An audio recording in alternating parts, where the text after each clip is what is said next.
नाज़रीन, गुजरांवाला में अॼु अफ़सोसनाक वाक़ियो पेश आयो आहे। तहरीक इंसाफ़ जे चेयरमैन इमरान ख़ान जे कंटेनर ते फायरिंग थी आहे, जंहिंमें इमरान ख़ान समेत 9 ॼणा ज़ख़्मी थिया आहिनि। वाक़े जे हवाले सां ॻाल्हाइण लाइ असां राब्तो कयो आहे तहरीक इंसाफ़ सिंध जे अॻवान सदाकत जतोई सां। अस्सलाम वालेकुम सदाकत जतोई साहब।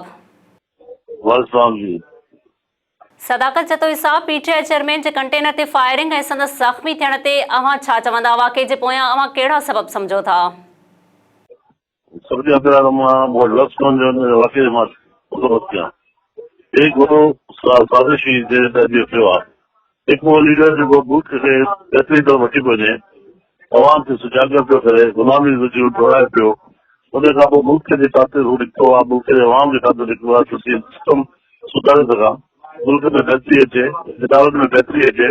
अॼु उन माण्हू जे मथां जेको हमलो थियो आहे, फायरिंग थी आहे, इन मूंखे लॻो कोन्हे। ॿी ॻाल्हि इहा त जॾहिं को इहा लॉन्ग मार्च शुरू थी आहे त ख़ान साहब ते ख़ान साहब जी टीम खे सभिनी खे राणा सनाला दफ़ा थ्रेड हो।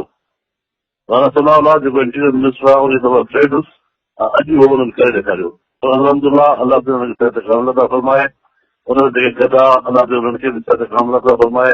इहो वाक़ियो जेको थियो आहे हिन जी तहक़ीक़ात कई वञे, वॾे पैमाने ते तहक़ीक़ात कई वञे, ऐं हिते वेठल जेका सुठी गवर्नमेंट आहे, इम्पोर्टेंट हुकूमत जेका आहे शहबाज शरीफ साहब जी, जेके हाणे मुज़म्मत था कनि, हिननि खे शर्म अचणु घुरिजे।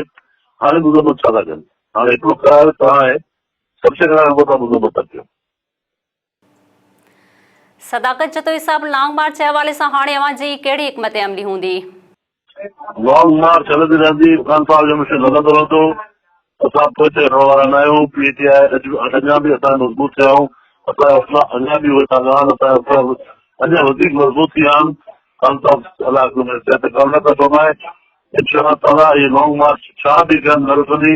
लॉन्ग मार्च जेका निकिती आहे पंहिंजे हक़नि वठण जे लाइ, आज़ादी जी मार्च आहे, आज़ादी वठंदासीं।